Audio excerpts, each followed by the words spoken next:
Hello and welcome back to Onion Unlimited, the podcast. I'm your host, Daniel Torridon, and we're joined in the studio today by Denise Wise, pen name CC All Things. Have I pronounced that correctly? I suspect not. You have, Daniel. Oh, I have. Hi there. Oh, marvellous. Well, it's lovely to have you, Denise, or CC, author of Past Lives That Matter, How to Remember, Heal and Transform Them. So you are the past life detective, I hear. Self-named, yes. Self-named. And how did you get into that, Denise? How did you suddenly discover that you had a passion for sleuthing people's past lives? Quite by accident. Was it? Yeah. You know when you join courses and you think, I want to be a... Yeah. Whatever. Yeah. Oh, that wasn't the plan. That wasn't the plan. No. I had already written one book, but it took me 13 years and I wasn't really keen to do that again. Yeah. But what happened, I've mentioned, I think, when we've been on other interviews, that I had come up to Norwich from London and it's all medieval here. Beautiful ruins, of really well kept as well. There's tons of history. And I had a reading from a shaman, which is like a journey, they call it. And all he could see when I asked about the present day was these past lives from medieval times that needed healing, like unrequited love, unjust passings. And he did some healing work during that session. But after that, it kind of unlocked something in me. And I'd been writing just about the history because I love it. And I started to realise that there were several steps that led me to naming myself the past life detective, because I noticed there were location synchronicities where I'd lived in various different places to where I came to understand my past lives, and they'd lived or died there. And then when I was talking about it with some of my spiritual friends, we both get we've mentioned that word piloerection before, which is when you get the goosebumps and all the hairs go up your arms. And the weird thing was I'd never had that happen before in all the years that I've been on like a self-development path. And the other person, if they were aligned with me and we were talking about past lives, the same thing would happen at the same time, which is pretty unusual. It's normally like an individual sign, that I'm on the right track, but they'd both get all the hairs go up and they're not either tingling around the head or like it. Quite often it starts in the feet and then comes up the legs, which is an unusual thing as well. And it's not because I'm in a draft or it's a cold day, So that was one of the other things that showed we were on the right track. And I'm just checking now, date synchronicities was one of the big things that started coming up. I realised that, that's so-and-so's birth date or year of birth. And that had leapt out to me when I was researching that person's past life, that there was a date that correlated. So that would either be a date that the past life had died, which is quite often the case. It's usually tied to some kind of big event or trauma. So it could be coronation or the big wedding, and maybe an execution, obviously, with some of the characters I've got in my book. They got the chop, Right. So lost their these heads. are all things that, they're sort of trauma markers. Right, so it sounds like initially what started it off was your own kind of experiences. Yeah. It sounds like you're one of these people that, and I think, Mariella, you are to a degree as well, aren't you? When you see patterns in things, particularly things like numbers and what have you, you don't just think, oh, that's a coincidence. Would that be right to say, Denise? Absolutely. That's the thing. It's a pattern recognition, which all humans have, because it's people's This is the thing, because like Mariella, you often spot like triple numbers and what have you. Triple numbers, yeah, particularly when we're driving. things like that. Yeah. Yeah. I'm just sort of at the outset, Denise. You've got two sort of opposite ends of the equation here this evening, because as you know, you already know me quite well. I can be quite sceptical sometimes. I often need quite a lot of proof for things. Mariella is, I think, less sceptical, more open to some of these things, aren't you? I still question, but I'm open. Question. I'm open to being shown that it's legit. Okay. Yeah. Right. Yeah. So and based on personal experience too. Yeah. You sort of then you sort of can't negate what's being presented because it's affected you in a way that you just can't deny that it's synchronicitous or Yeah, that's great. Yeah, and if you get it happen 2 or 3 times in different ways about the same thing that you're focusing on, that's when you know. Because as the past life detective, I don't just go on one clue, because obviously to wrap up a case, you're always going to have more evidence, aren't you? So I do, as a rule of thumb, tend to want to have at least 3 clues before I decide, that was their past life, you know, and what was the lesson that they were supposed to learn from that as well. And when you do eventually identify a past life for someone else, obviously in your own personal experience, that often is more of a sort of visceral gut feeling, isn't it? This feels right. I will perhaps talk about Mariella's experience, that she's always had this sort of feeling of a possible past life, haven't you? How does it go when you present to a client and you say, well, I think your past life was such and such? Do they normally resonate with it, or do they say, no, I don't feel anything? So far, so good. Really? Okay, that's I've only had one person. It was a man who, he is spiritually minded, actually. So he wasn't skeptical, but he just did not relate to anything that I'd found for him. Okay.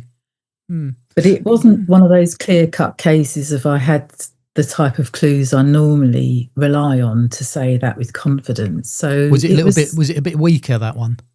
Yeah, so I wasn't 100% sure myself, and then when he didn't pick it up either. I mean, you know, you will find this, and he wasn't a paying client. I just did it for him as a favour. So I didn't kind of go as deep maybe as I do for someone who's come to me specifically. Because I tend to do, what I do, right, is I take their data.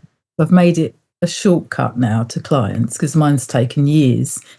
Started with my friends and family around me, and it took me 8 years to realise that all these patterns were leading to things. So this is like your process that you would walk someone through. So okay. I had to find out all of that over the years, what it was that was synchronous. But with a client that comes now, I would just go, can I have your date of birth, if you don't mind? Obviously, I go from their name, and then I look at their location. So where they've been born, where they've maybe moved to or feel drawn to, or if they've had any deja vu moments. And I did that. I spoke to Mariella about that, as you know. And, without going too deep, we actually found, there was 2 or 3 things that came up, and we haven't nailed it completely yet. Yeah, we'll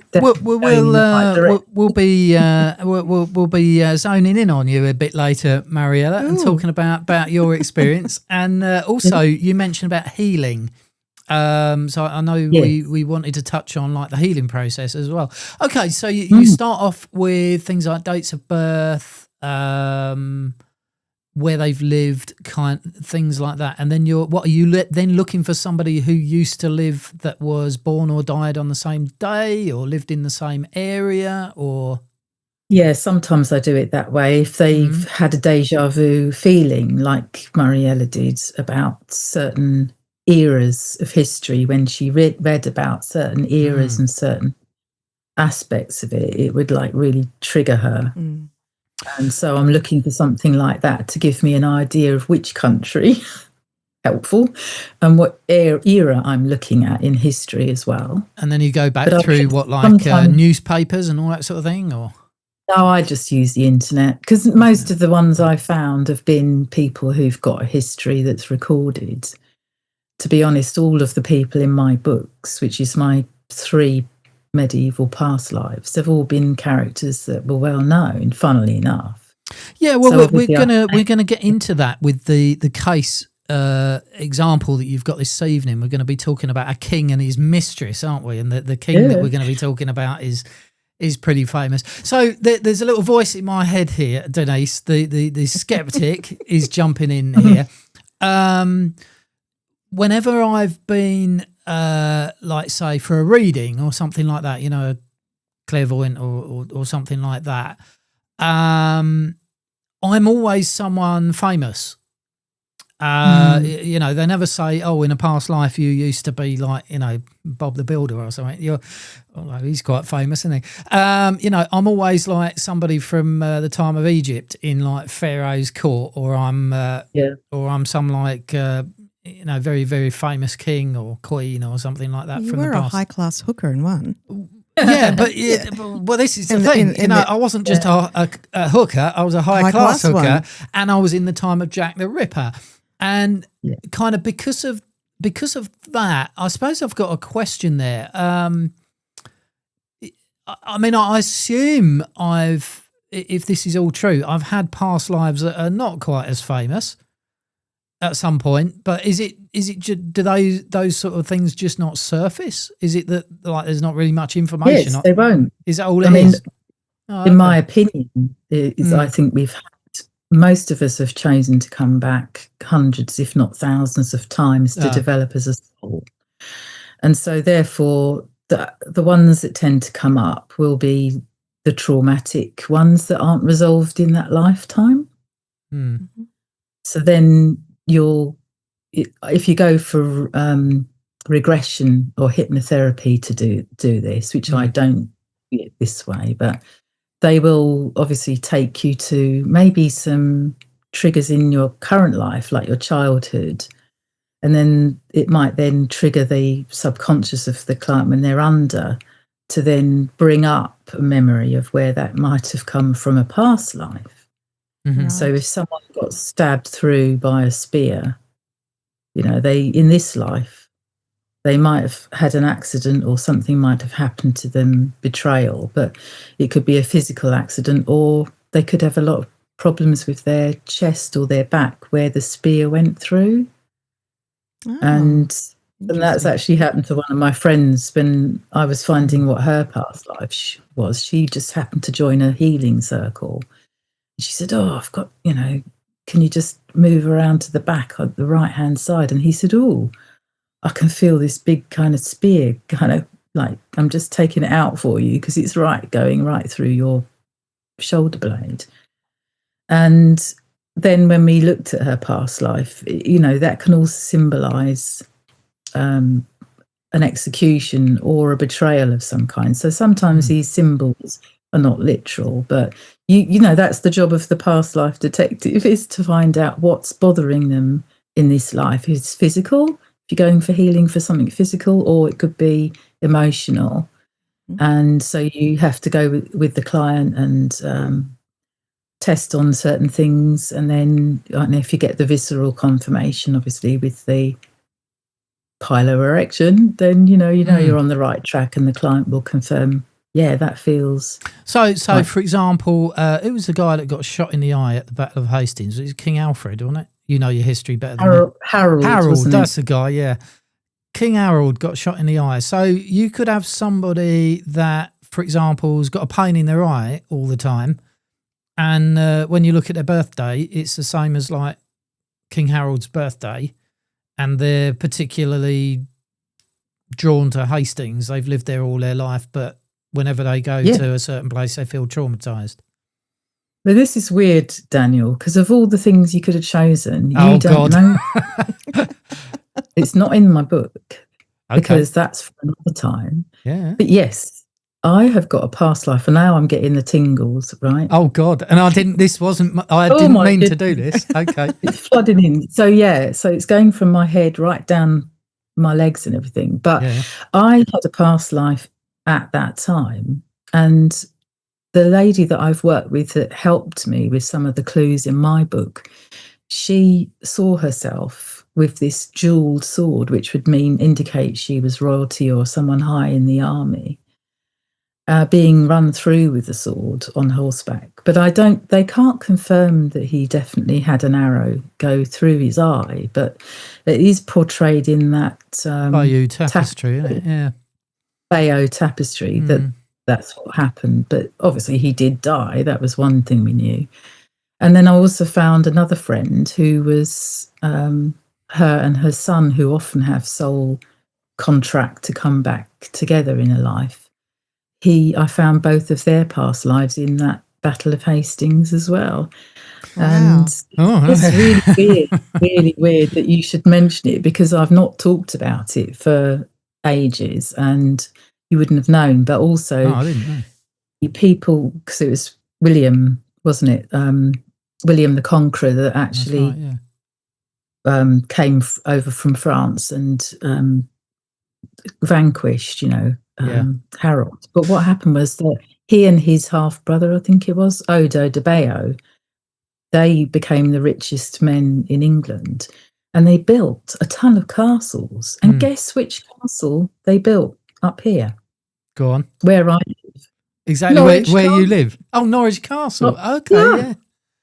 So that was yet another thing, Yeah. And also my friend that was connected to the story, her family were descendants of another family that had a castle in the West Country, and she actually said, we've got a family shield that actually proves the lineage. So things like that, right? Okay, yeah. And so you go, you follow the stories, you work a bit with numerology there.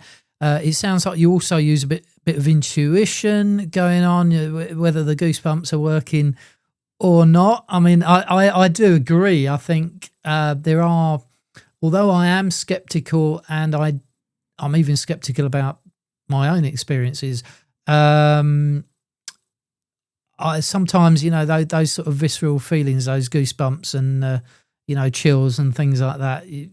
It's like an internal sort of evidence. I think the timing of them, when you're not used to experiencing anything like that. Yeah. The way it just happens, you think, "Oh, that's just a reaffirmation." So you say the empath in the corner of obscurity over there. She works very much from intuition, don't you? Yeah. All right, good. So numerology, bit of intuition going on there, and some digging around in history. Can I just talk to you for a few moments about Jackie Wren, an astrologer? You've met Jackie, I believe, and did you collaborate with Jackie on a particular story, or? I did, because this was only 2 years ago, really, when I met her, and it was a hub that was online. Right. So we were joining in different groups, and she was just chatting away about being an astrologer for 35 years, and that was her thing. She's retired now, but she still does it. And loves it. And she said, had conversation with a couple that had discovered who they thought was their past life as a couple. And then they came to her and said, could you do the astrology? Because we know what their date of births are. And it's all worked out on that, of course, initially. And she found out that their charts correlated to the two people, to their couple in the present, and there was like characteristic similarities, the circumstantial similarities. They must have been maybe asking about certain things, maybe they wanted to plan to do something, and an astrologer can look at your chart and say, well, Saturn's in this moon and your 12th house and in your north node or whatever. It doesn't mean a huge amount to me. She's the expert, but I heard her say that, and I thought, wow, I wonder if she could work on one of my particular clients, Rose, who was going through quite a lot of difficulty with a relationship she'd had, and I'd already discovered who these people were in their past life. Wonder if she could do their astrology and find out, what's going on in the present day, and whether she should pursue the relationship as a friendship, or whether she should just completely walk away, or what were the signs? That's how it happened, yeah. And it's a bit bodice ripping and a bit bawdy. This particular Well, one. we're going to get into this story because this is all about a king, two kings, even if you want to include the other one as well, and Rose, who felt that she was Mary Boleyn, the mistress not just of one but two kings, King Henry VIII, I believe, and King Francois I. And it's the second one that particularly we're going to concentrate on, the French king, King Francois I. Rose, who appears in your book, why did she think she was the mistress of King Francois I? Okay, well, Or did you tell I'd her already that she worked was? with her for quite some time on the Mary Boleyn that I'd discovered with her. And so many things, like she had about 8 location synchronicities, like being born somewhere that the past life was born, them moving away and living somewhere else, and then her family moving to the same area. That's just stuff you can't make up. And then she'd had this fling with somebody called James, and she was like, "Oh, I can't get over this relationship. This seems like such a strong tie." But he was with somebody, so it was one of those situationships, third party, and it wasn't in her character to do that kind of thing. But when you meet someone of a past life connection, and especially if there's some kind of trauma bond or karmic lesson, you get drawn together. It feels really electric. And that's how she said it was. Oh, Anyway, that's very interesting, because Mariella and I, we're very big on the idea that we sort of found ourselves in this life, didn't we? Found each other in this life. And that it was a soul contract. It was a soul contract of some sort. Yeah. That's sort of what you're talking about there, isn't it? That's the word, soul contract is how people describe it, yeah. So what happened was, Mary Boleyn is the lesser known of the two sisters. Anne Boleyn was the infamous one, who was Henry VIII's second wife. Oh, right, okay. So Henry VIII was having a bit of a fling with his wife's sister. Well, yeah, that's exactly. But if we're going back in time to when Mary was only 15, and her parents, by that time, they're trying to marry you off, aren't they? So they'd raised these two daughters to be the best they could be, and had falconry and horse riding and all the languages, and now they got a chance. For Henry VIII's sister was getting married to the King of France, who was Louis, I think, the 7th. But he was an old man and she was young. So Princess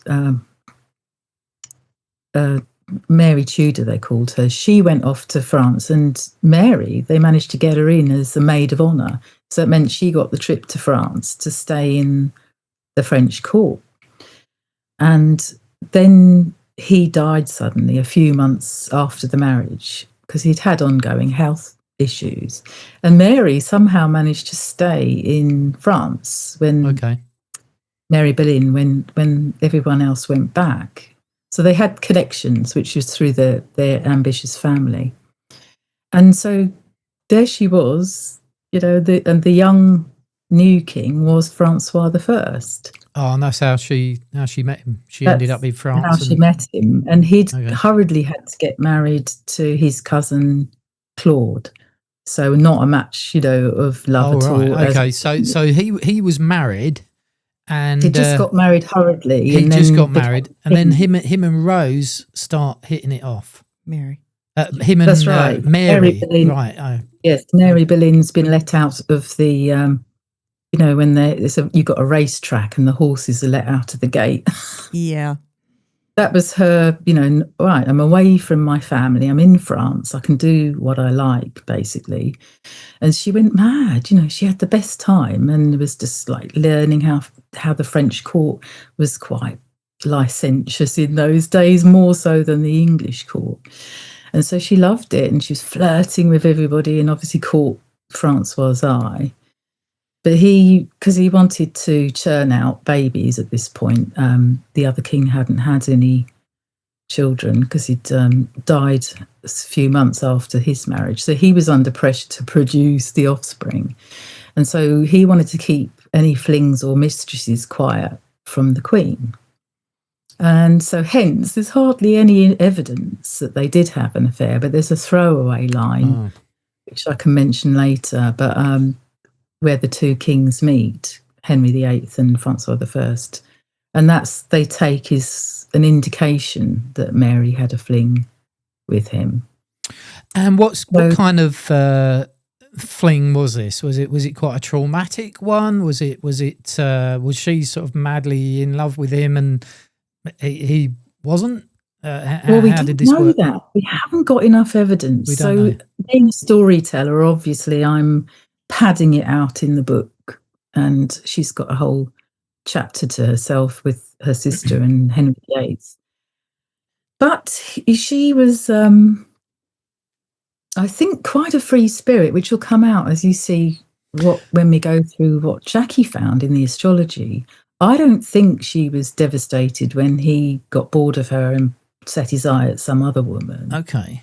I think she just really made the most of it. So how did you join the dots? Was it Jackie Wren, the astrologer, that helped you to join the dots? And what was it that kind of convinced you that your character Rose that you were working with was in fact Mary Boleyn?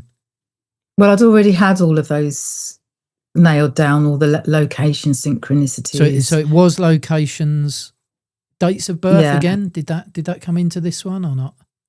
There's some later on, but it's a whole backstory how I discovered, which I'll go into with Francois I and his connection to France.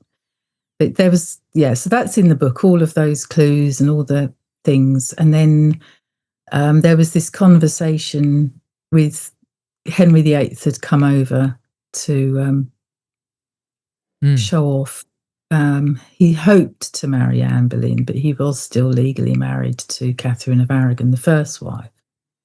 And this is many years after the affair with Francois.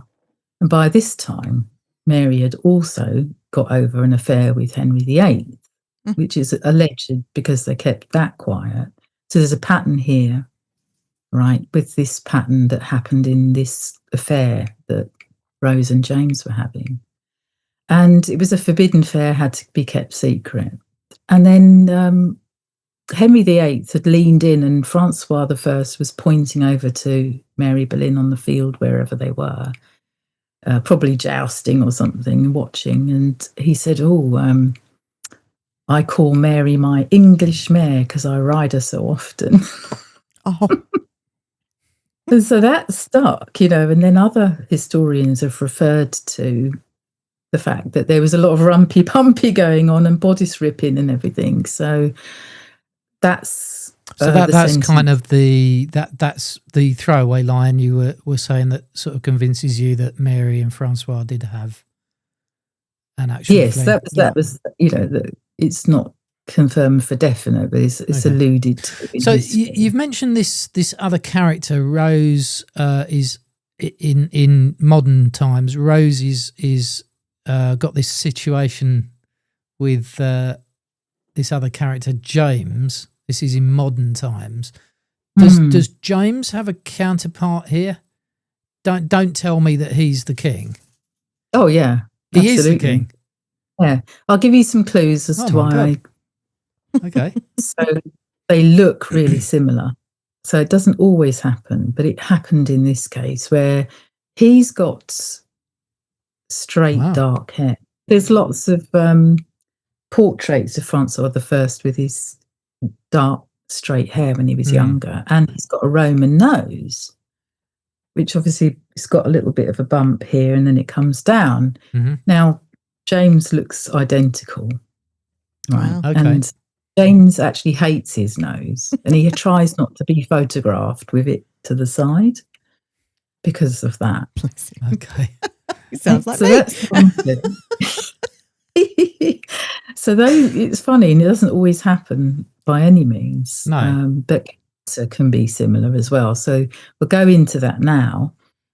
What Yeah, Francois I was known for was being into the arts and music, and he set up this academy that's still going today, 500 years later.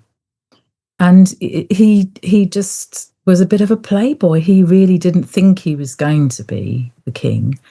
And, Louis VII was worried because he thought, well, he's second in line for the king. And if something happens, he might just become king. And he tried to send him to go with the army to where their camp was to kind of toughen up a bit. But it was no good because Francois I was a bit of a dandy. He really wasn't interested in being a warrior and an alpha male or anything. And he had a bit of a reputation. So he started messing around on camp, that type of thing. And then, so obviously Rose and James had that spark where they realised, they were attracted. And so Rose described it to me as a karmic bond, like you were saying, a soul contract. And she'd already come out of the end of that relationship a couple of years later when she approached me. And so I asked Jackie to have a look and if she could weave her magic and see what the planets and the stars revealed about this.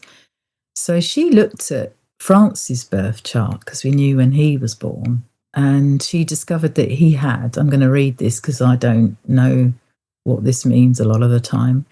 He had Pluto in his 5th house, and that is associated with sexual love affairs.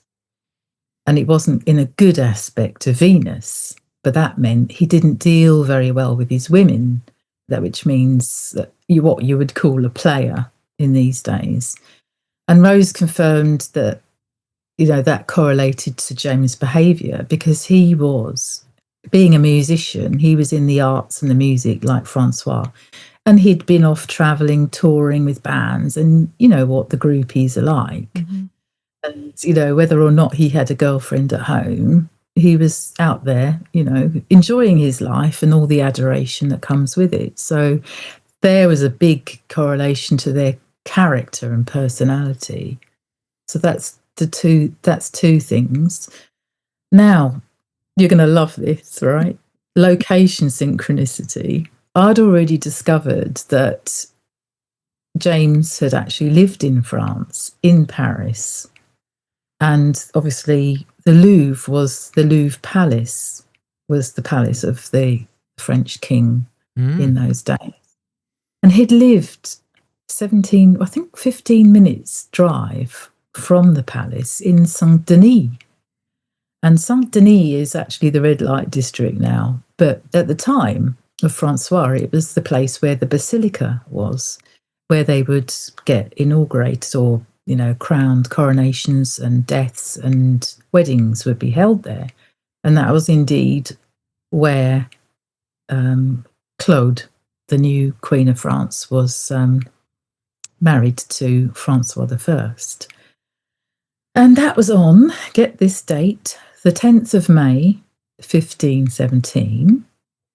17 comes up a lot in my book for other people. It's peppered all the way through the book as a significant date. But James had actually moved to play in a French band when he was 17. So there was that number popping up. He was only there for a year. But he said one of his favourite buildings was the Louvre, Mm-hmm. And he only lived 15 minutes away, so 15, 17.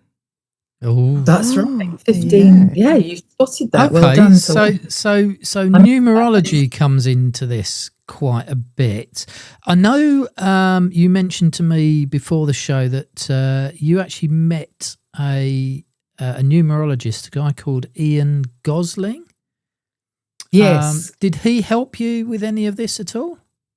Yeah, well, I'd met him on the same hub online when I met Jackie. As the astrologer, yeah. Yes, and it was a nice group. We used to have different meetings and different things where we could chat as a circle, and I got chatting to him and said, oh, Jackie had done some work for me, and I wondered if he'd tried to look at past lives with numerology, or whether he just stuck with the present. And he said, well, we can always have a go.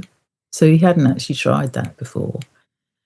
And then, wow, he actually looked at because what he calls it is gematria. And when I say numerology, I'm not a numerologist, so I'll just do what Mariella does and see number patterns, or I'll see dates coming up when I research, and I'll put 2 and 2 together. That's not really numerology. So proper numerology is looking at the date of birth like an astrologer would, but it's also worked out on the name of the person and their given name, surname at birth. And each gematria, if you look at a grid, you've got all the letters of the alphabet going across, and then you've got all the numbers going down the side. So, for instance, Q is 17, right? Mm-hmm. And you've probably heard that quite a lot in the alternative media, that number 17 and QAnons. Yeah. That's the reason. Okay.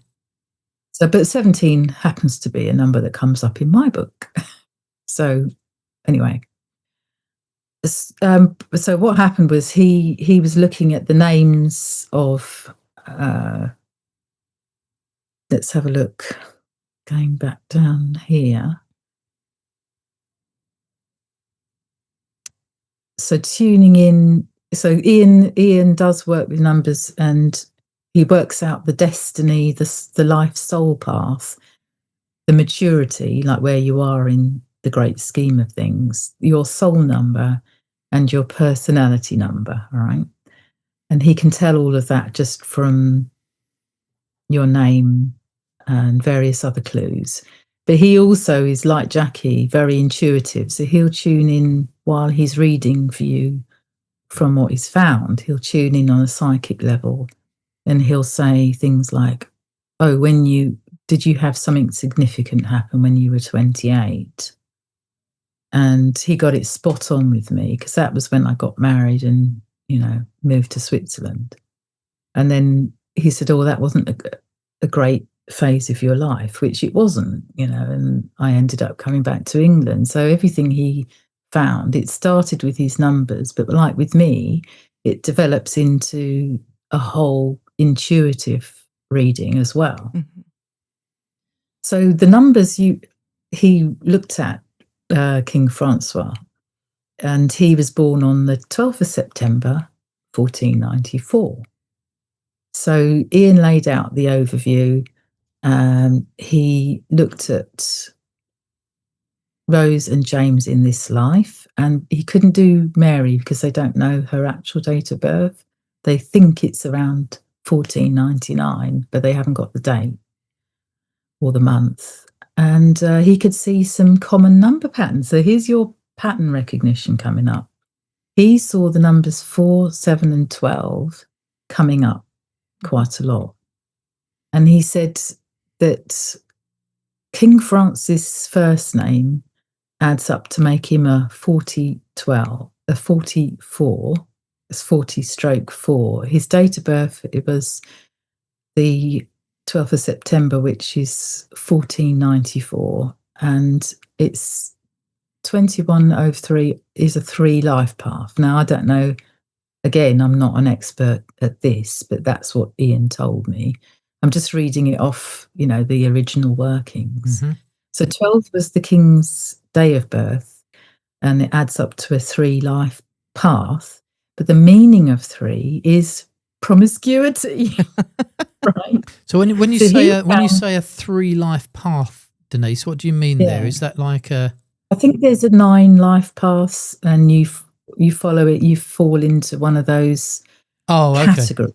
Oh, okay. And so there's actual patterns, like predestined patterns that lives will follow. Yes, and again, it's personalities. Yeah, because if we're in a kind of program or a matrix, as some people like to believe. This all goes in with your soul choosing, and there'll be lots of little signs in your life that will give you clues as to, this program that you've done when you came down. So the fact that he'd got the promiscuity was very similar to the star signs that planets that Jackie had found, wasn't it? Mm-hmm. Yeah. You've just you've just said something there that you're talking about goosebumps earlier. You know how I said I am, yeah, because sometimes like a penny drops when I'm thinking things through. One thing that I am very sure about is the idea that we live in a programmatic universe. Now, I happen to be, my day job is a computer programmer. That's right. Yeah. And it obviously involves a lot of numbers and formulas and that kind of thing. What you've just said kind of resonates a little bit, because I'm thinking if we are living in some sort of simulated programmatic universe, which actually has some scientific credibility to it these days, many scientists say that is, the simulation hypothesis. Elon's famous for saying that, isn't it? 100%. Correct. Yeah. If we are living in that kind of simulated programmatic universe, it would allude to the fact that there would be numbers popping up here and there and patterns popping up here and there, and that those patterns would be relatively recurring. Because when you write code, you do tend to sort of reuse a lot of code. 0 and 1, isn't it? 0. Well, 1. absolutely. I mean, that's the smallest numbers you can get in coding. But I'm just thinking, that there would be a limit to the number of life paths and the number of soul numbers and that kind of thing. And you basically, when you come into this world, I think what you're saying there is that you basically pick a number before you come into the world. And that's your choice. You say, right, I'm going to be number 9 this time. Interesting. Yeah, and this is, I like it. Well, I don't know. I like that he's understanding this. This is great. Well, and got the goosebumps. And each person contributes something more to the pattern. So you've just come up with something I hadn't thought of, which is brilliant. Okay. Well, there we go. It helps to enlarge consciousness of us as a group. We're 3 are talking, but as a group of conscious people, each one will input their own little perspective. You see, the way my brain tends to work, Denise, is I do deal in abstract an awful lot because I'm a creative. I write music, I do art and so forth. So I do work within the bounds of abstract, but I don't know if you find this, because I know you're an artist as well. I often feel the need to kind of make the abstract less abstract in order to understand it, and kind of put it into a box, simplify it, boil it down to its bare minimum. And it is almost like a kind of mathematical process that I'm going through. As even with music, assigning sort of certain values and numbers to certain things. Yes. Vibration, tone, all of these things. Okay, well, this is very interesting. It's got me thinking a bit more. Just on the numerology side, I know I'll just bring Mariella a bit in here. If you can just talk to her for a few moments about synchronicity.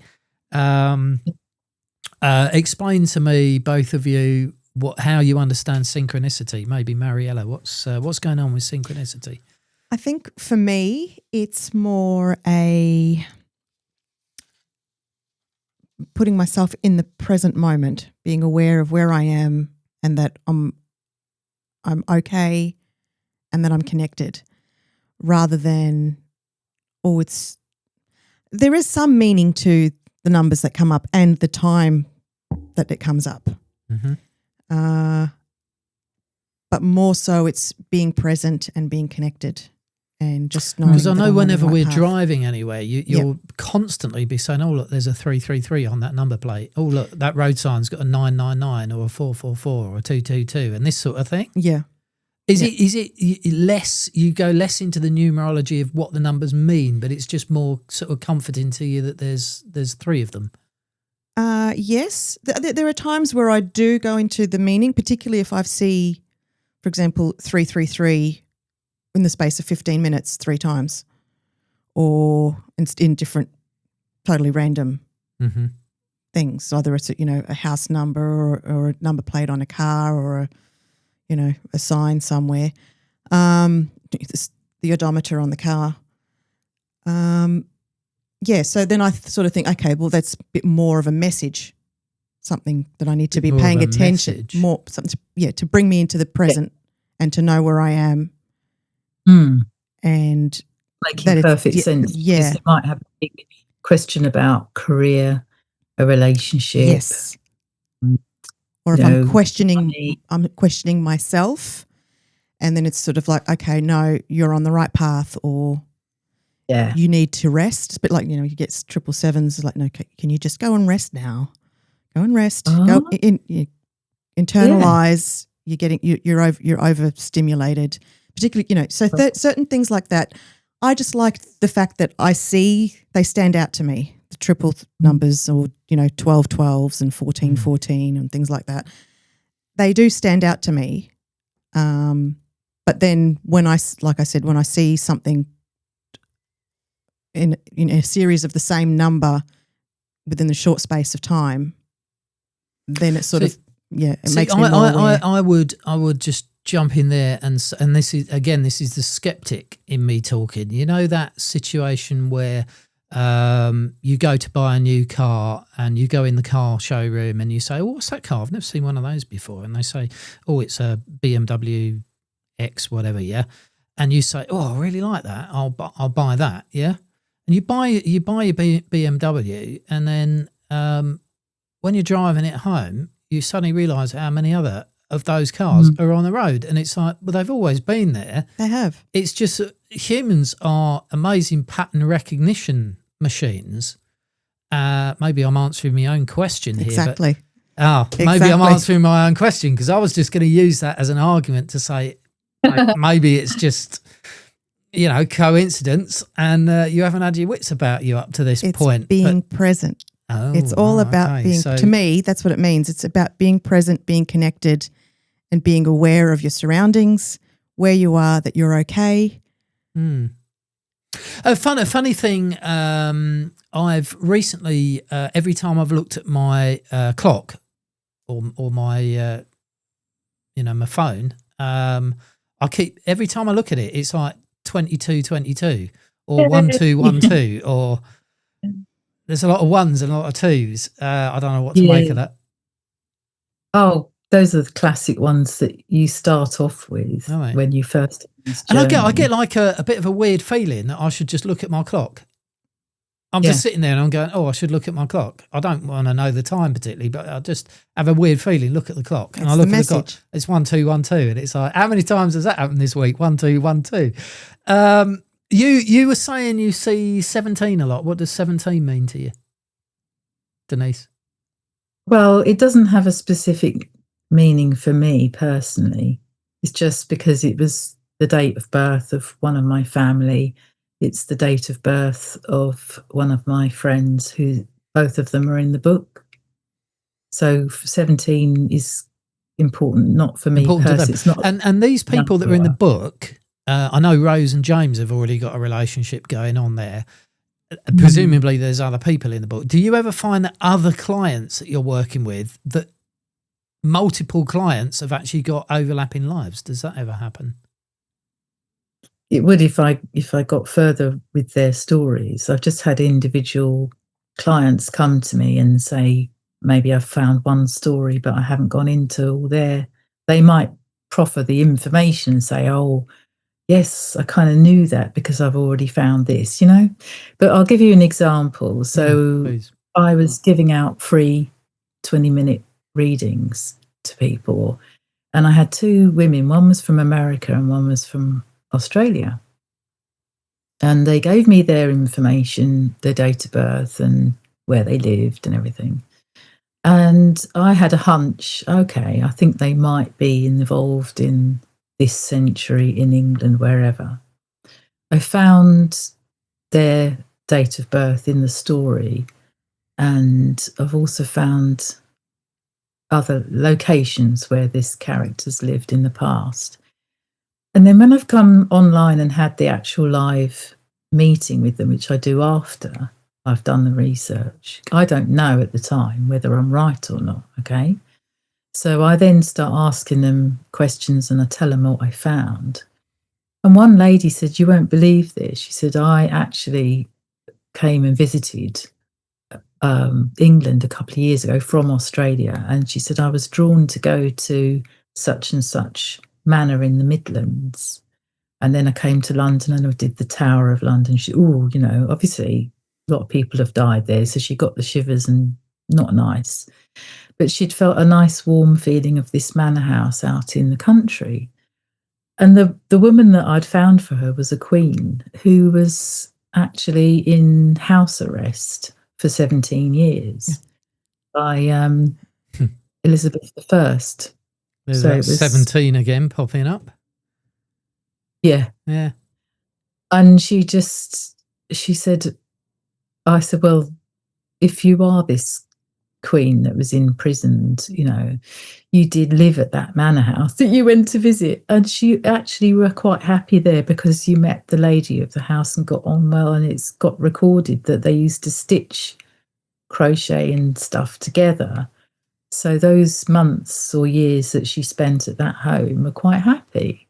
Wow. She said, "That's the feeling I got. I kind of felt like I'd been there deja vu." So it was very much sort of like a feeling. That brings us nicely on to just this last little section. Again, want to bring Mariella in.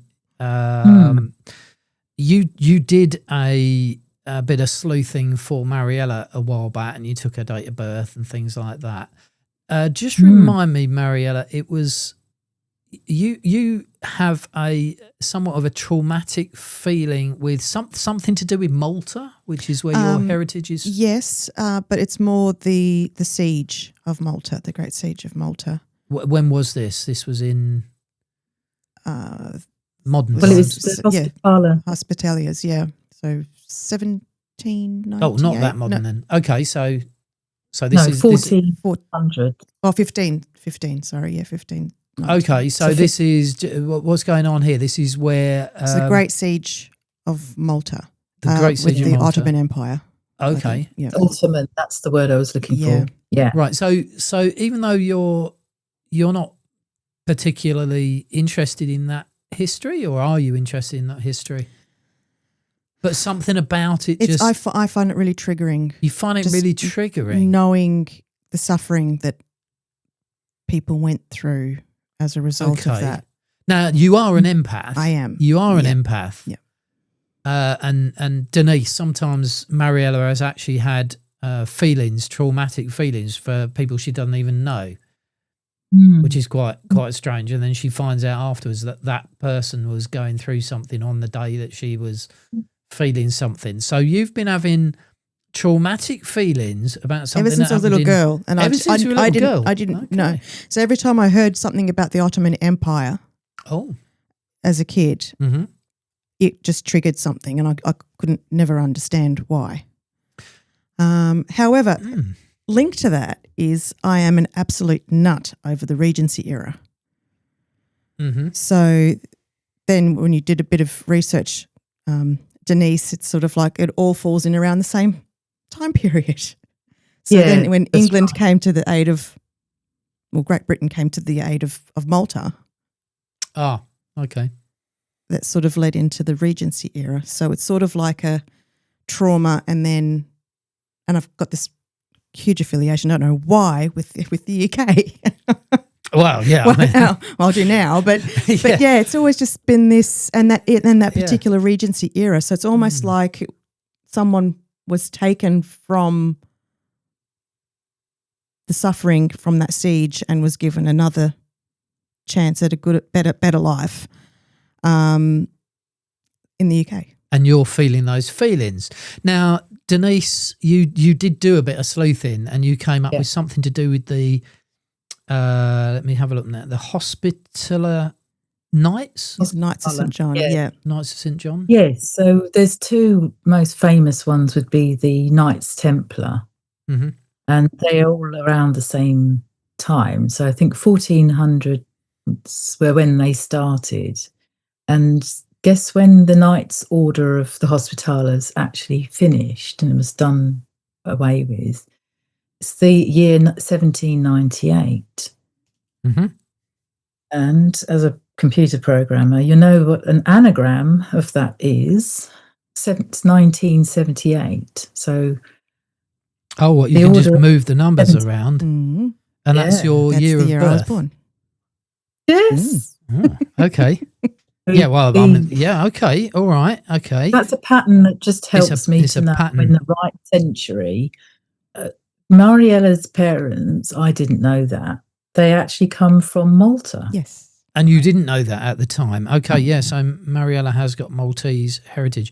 In terms of the this traumatic feeling that she gets whenever we talk about like the Ottoman Empire. Sorry about doing this to you, Mariella. You mentioned just at the beginning that part and parcel of your sleuthing is also to help people heal. That's right. Could you just talk us through the process? How would you, I mean, not expecting you to heal Mariella overnight, but what would the process be if someone came to you like Mariella and said, look, I've got these traumatic feelings of something that happened in 1798?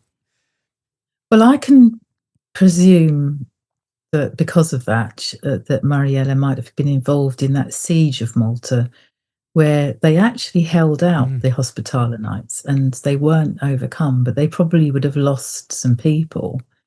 Yeah. But it was amazing because there was only a few of them on the island, and the Ottoman Empire was huge. Yeah. So it was, would have been a fight to the death. And so I'm presuming that Mariella was around that time and may have been a knight and may have, died for her cause. But what I would do in that case was I get the client to then, we call in protection around us before we start any kind of spiritual clearing. And we then ask for Archangel Michael, who he's known as having protection of the sword. He's also known as the violet flame energy, which is a clearing and a cutting away. And then we work through a visualization, which I've learned in different trainings I've done, to visualize any soul contract would look like a parchment or a chain or something within their body that's deep inside. And then they're going to visualize this being brought up out of the body, out of the top of the head, the chakras. And so that scroll or that contract will then go into a well where Archangel Michael's got his violet flame in the well. And you're basically just destroying that contract. And then you ask for him to come round with his sword and cut any cords, because our cords and ties are on a spiritual level, can come out from the chakras, and you can actually cut them through. You can visualize them being cut through. And then you seal any holes and gaps so that nothing else can get in with golden white light. And I take the client through and we'll visualize that white light coming in and then filling it up, any holes and gaps that were left from the clearing. So that's sort of the process. So it's a visualization process. Is that let's just, I mean, the only familiarity I have with Archangel Michael is a Bible reference. If you don't believe in all that sort of thing, like Bibles and angels and Michael and all the rest of it, does it still work, or is it more the imagery that you're working through, or are you actually talking about an actual entity that's helping you here? Yes, we're talking about energy. So you will feel, maybe you'll get feelings of the energy of those contracts coming up out of you. Is this Archangel Michael? Are we talking about an actual entity here that's kind of coming to the rescue with some sort of sword? Or Yes. is it more about the psychology of me or Mariella or someone just visualizing Does it have to be Michael the Archangel? Could you just sort of visualize like throwing the parchment away? I would say it's got to be both. And Okay. it doesn't matter whether the client believes it or not, because it's the healer that's working with the energy of okay. And if you, the healer, believe it, that's the energy, and that's the That's energy good you're enough, talking about. because Okay. we are powerful beings. It's the Our intention. So there's hope even for a skeptic like me. That's what you're saying, isn't Yeah, it? absolutely. Well, Denise, that's been absolutely fascinating, hasn't it, Mariella? It has. It's been Absolutely. fantastic having you on There's the not show. enough time to go through everything. It's like Oh well, we'll get hours. Denise back on the show again soon. Yeah, I'd love to. Yeah, so thank you for coming on the show, Denise. We'll just give you a shout out for your book again. If listeners have enjoyed what we've been discussing about there, you can check out Denise's book, Past Lives That Matter. That's the title, and it's available, I believe, on Amazon. Any other things that you just want to plug before we wrap up? Have you got any other projects on the go? Any other books? Or? I mean, people are welcome to email me from my one-stop shop on Linktree. Mm-hmm. That's got my websites, my social media, where you can get the books. Okay, we'll put a link in the description. Yeah, and below. also if you don't mind putting in Jackie Wren and Ian Gosling, yeah, absolutely. contact details when you do the YouTube in the description box. Yes, because they both would obviously would welcome people contacting them for a reading if they want a numerology or astrology. Mm-hmm. And I could do the first step of that for the client, because it helps if you've already got someone in mind that you want to clear. And the three of you can work together. All right, yeah, fantastic. So check out the links. Lots of links in the bio, in the description below, and go and buy Denise's book, Past Lives That Matter. Thank you very much for coming on the show, Denise. Thank you, Denise. We'll see you again soon. Bye for now.